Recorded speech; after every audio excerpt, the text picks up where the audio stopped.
It's your boy Damn Fool with another segment of Goddammit, I'm Glad You Asked. Now, Kevin R. from YouTube asked what are some of our influences, like comedic-wise, and how did they affect our style?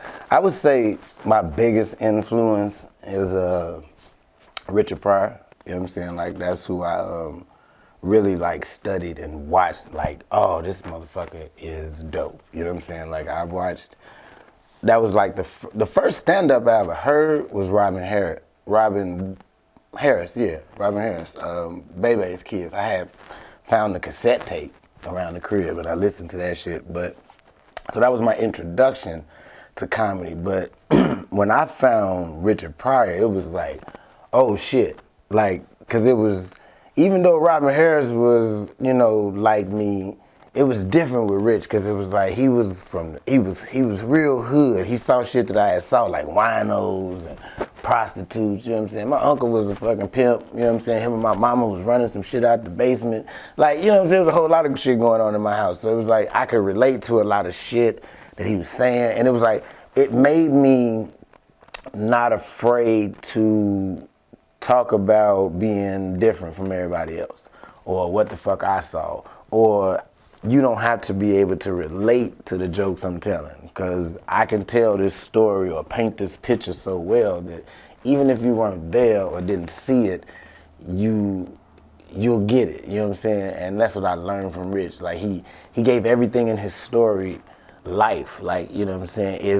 If he mentioned this fucking ashtray in the story, you better believe that that ashtray has a significant part in the story later, you know what I'm saying? And it's gonna have a voice. Everything has a voice. Like, the ashtray ain't gonna just sit there. And I put the goddamn cigarette out in the ashtray say, ah, motherfucker, what you, you know, like, everything has a voice in his stories and his jokes. It's like, that shit was used to fuck me up, and I was like, this nigga is amazing. Like, his character work, just shit like that, you know what I'm saying?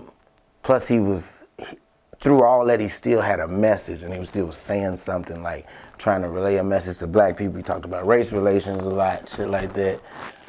It just was like a full package, and I always wanted to pattern myself in that way of like, I want to be that full package. I want to be able to do everything. I want to be able to tell a story. I want to be able to do characters. I want to be able to do one-liners. I want to be able to, you know, set up punchline, you know, twist, all, you know, all. I want to be able to do all that. I want to be a full, well-rounded comedian. Like, when people ask me about my style of comedy now, like, Damn Fool, you know, what style of comedy do you do? I'm like, it's like a gumbo. So I got shit in there, you know what I'm saying? Like, I do a little bit of everything, except impressions. I don't do that shit. Like, that ain't my thing, you know what I'm saying? I don't want to be another motherfucker, you know what I'm saying? You know, like, no salt on niggas who do that, you know what I'm saying? Although I do hate impressions that don't actually have jokes. Like, if you just make other nigga voices, then, nigga, you're an impressionist. You're not a comedian, you know what I'm saying? But that's another story.